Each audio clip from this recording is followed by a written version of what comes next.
Hey guys, welcome to another episode of the Brokers Open Podcast. I'm Dr. Ben Spears, the Doctor of Flow. Clear my throat here. I'm here with the big guy as usual. Clear. Exactly.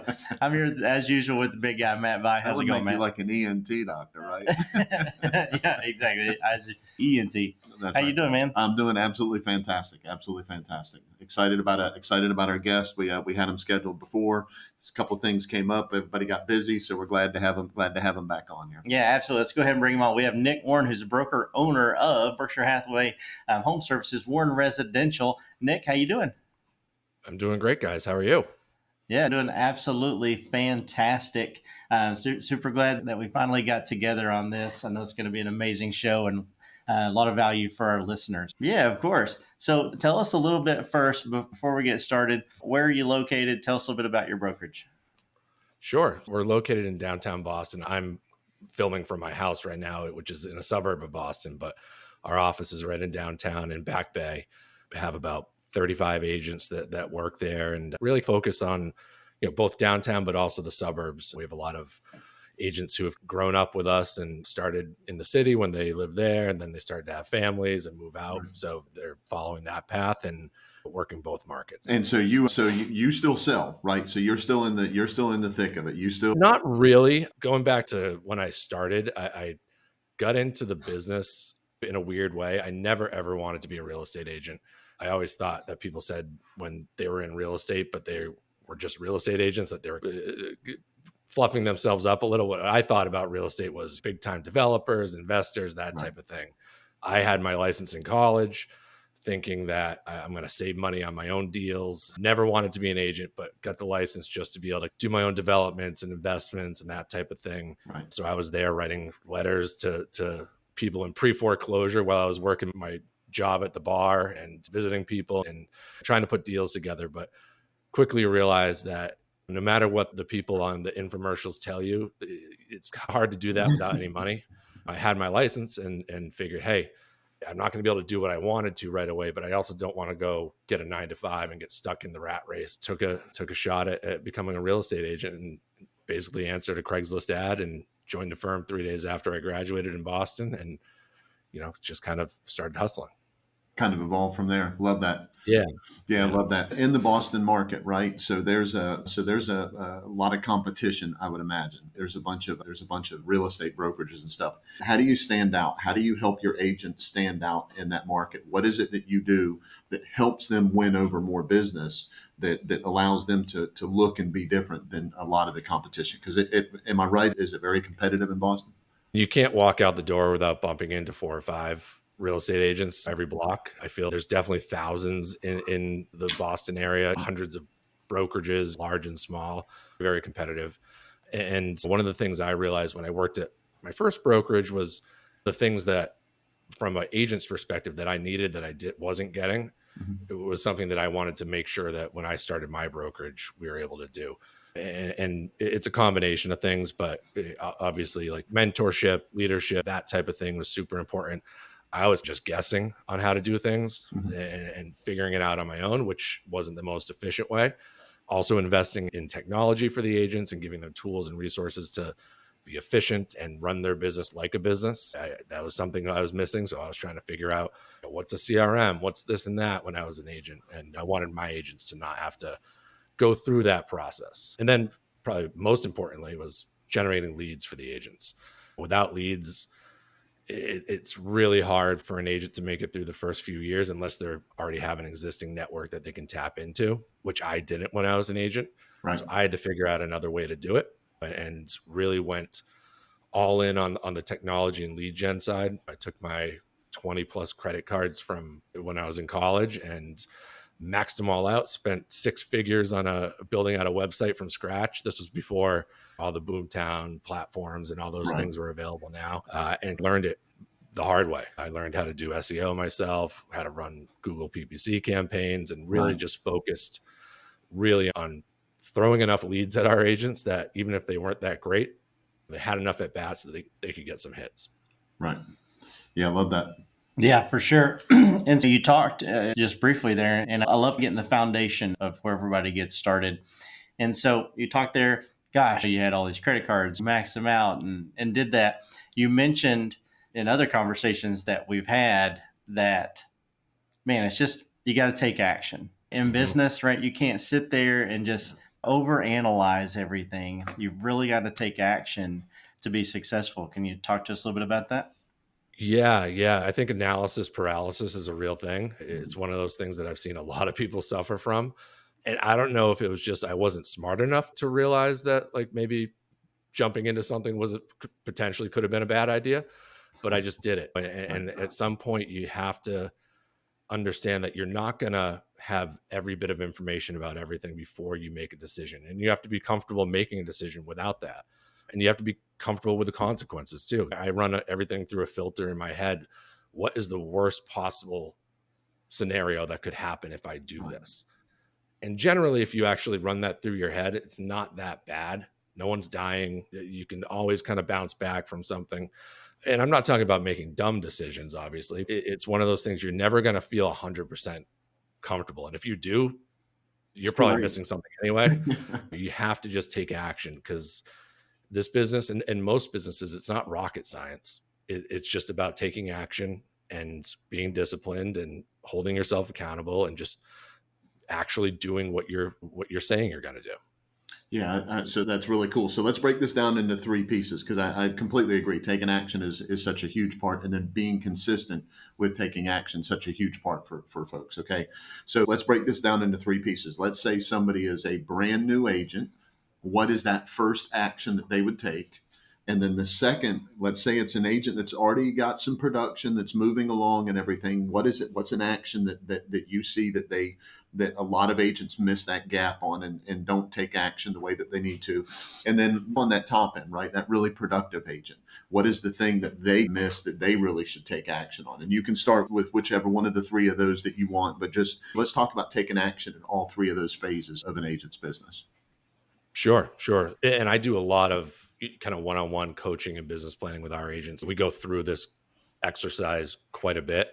You have to have a strong foundation to build a solid house. Right. And that foundation needs to be put in place before you start putting the roof on.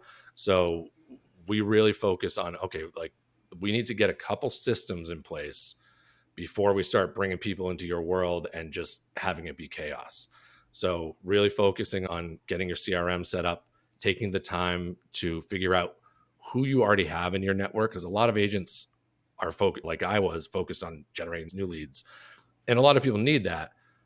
But there's also potentially a lot of value already sitting in your contact list. And before you start spending your time and resources and money bringing more people into that world, Let's see what you already have and make sure that system is in place to nurture and maintain those relationships properly. Because if you don't have that system, you're wasting your time and effort bringing more people into your world if they're just going to walk out the back door. And that's something we work with brand new agents, mid-level agents, and experienced agents. You'd be surprised how many somewhat high producers are still a mess operationally.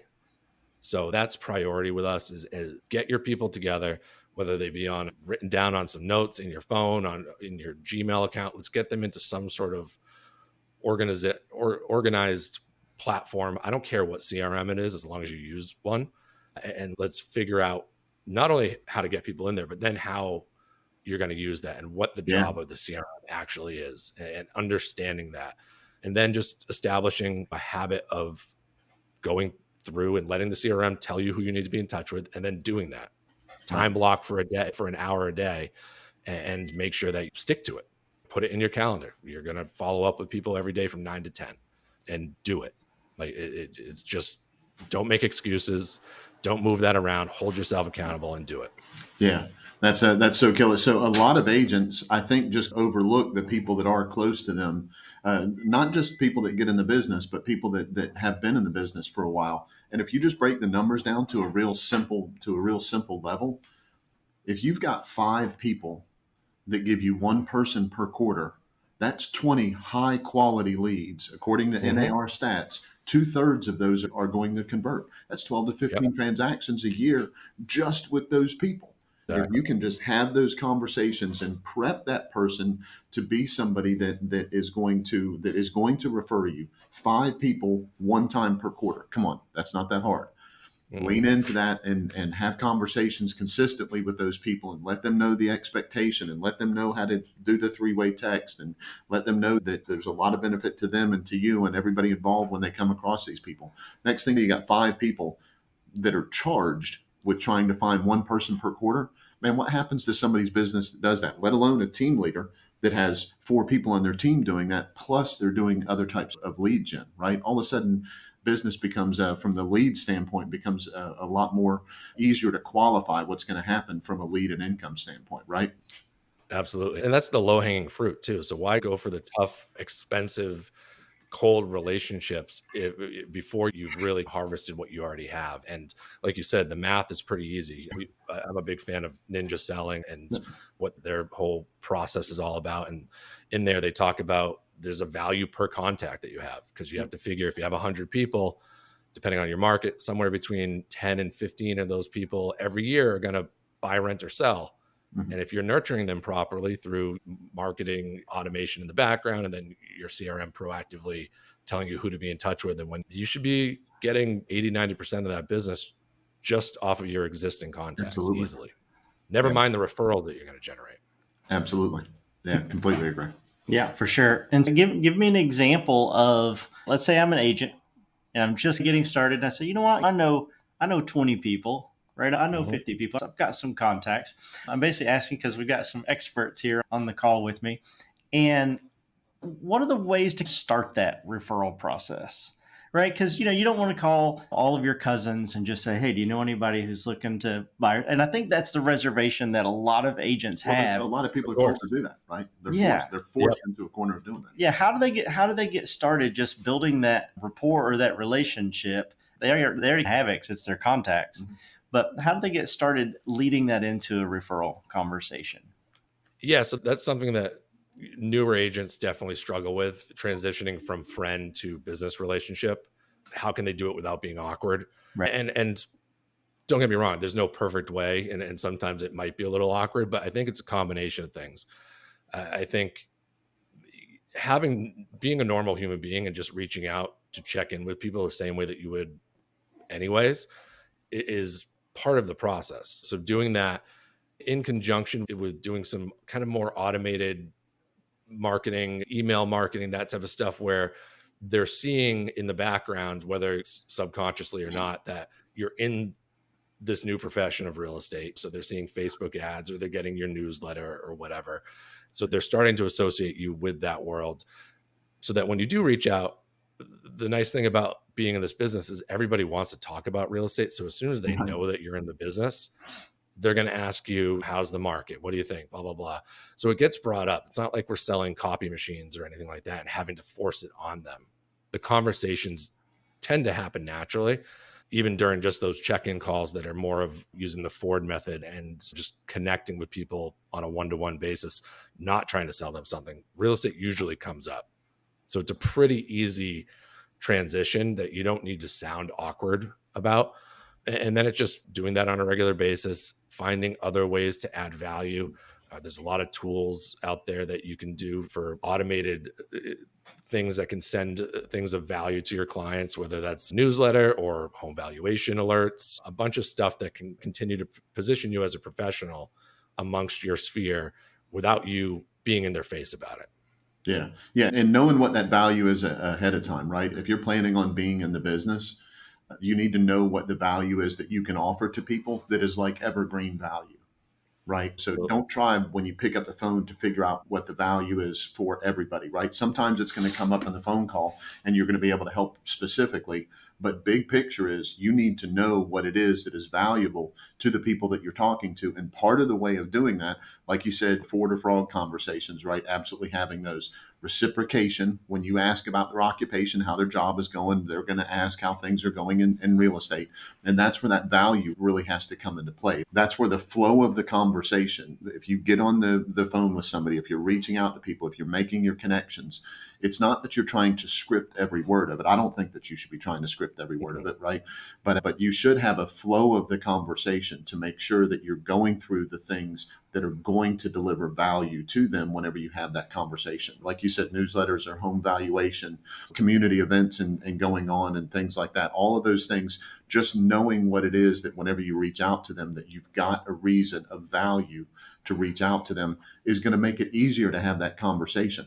So many times the agent doesn't need to trick the person that they're calling. That's what they think they're doing when they're selling.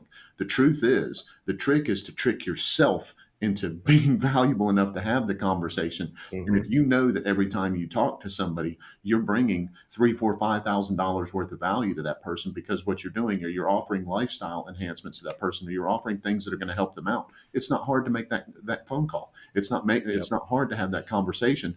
And at that point, it's not a cold call and you're not begging. Makes it so much easier to do that. Am I missing anything on that?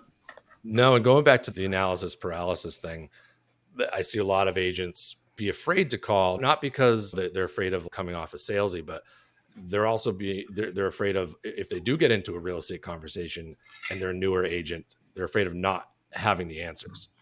And that is perfectly okay. I still don't have all the answers. It's okay to say, you know what? I don't know that. Let me ask my broker, or I can do the research and get back to you. How's tomorrow at 9? We can meet for a coffee. Like, those are just reasons to meet up again.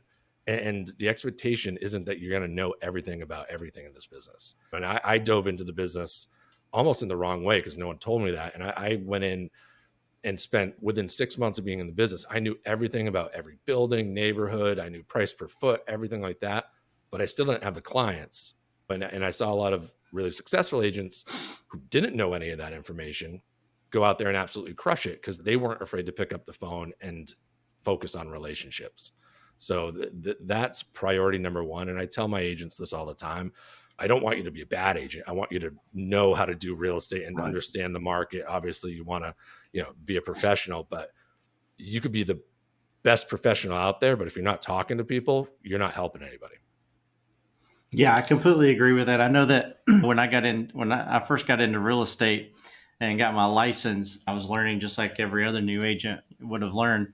And so many of my peers who were learning with me were solely focused on, I just want to understand every line of the contract. And did I want to understand every line of the contract? Of course, I wanted to. But they weren't trying to lead gen. They weren't trying to market. They weren't trying to grow their business. And then by the time it was, hey, I know the contract, it was like, okay, now I'm 3 months behind because I haven't been trying to get business this entire time. And I think that would be one of my words of wisdom that I'm essentially just adding there to exactly what Nick said is, man, always be trying to grow your business while you're learning these other things that are essential to becoming a top level real estate agent. Yeah, it's mind boggling to me sometimes how we can get caught in paralysis by analysis. Exactly what you're saying. Yeah. So this business breaks down to one thing. The agent who talks to the most people wins. It's not the best agent that wins. Obviously, you try to combine both and be the best agent and the one that talks to the most, but that's all this business is: conversations and relationships. There's nothing else to it. And it's just finding the methods that work for you and your personality type and your strengths to bring those people into your world and maintain and have those relationships, and just finding the channels that work for you and sticking to it and doing it consistently every day and building that momentum and that snowball effect that eventually just starts growing and becoming unstoppable. yeah, I love that. Now, you mentioned conversations there. Let's say some of our listeners want to have a conversation with you or reach out and connect and get to learn a little bit more about you and your brokerage. What would be the easiest or best way for them to do that? Sure. Email is probably best, nwarren@warrenre.com. You can also find me on Instagram, NickWarren84. I think Facebook, the same thing. So those are probably best. But email, shoot me an email. Happy to talk to anybody. Gosh, we really appreciate that, guys. And I'll make sure that gets down in the description below. And as well, if you're watching this on the showcase page, I'll put a link to his brokerage down there as well. Nick, we're super, super proud to have you on the show. We got to have you back for a follow-up episode later on, just to pick your brain just a little bit more. I know we can't get everything out of there in 20 minutes, but thank you so much for coming on. No, thank you for having me. I'd be happy to come back anytime you want. Awesome. Appreciate that. Matt. Yep. Brokers Open podcast. We bring on amazing guests Yep. Like Nick, because Brokers Open podcast is not just about open houses. It's about open minds. Thanks, guys. See you next time. Thanks.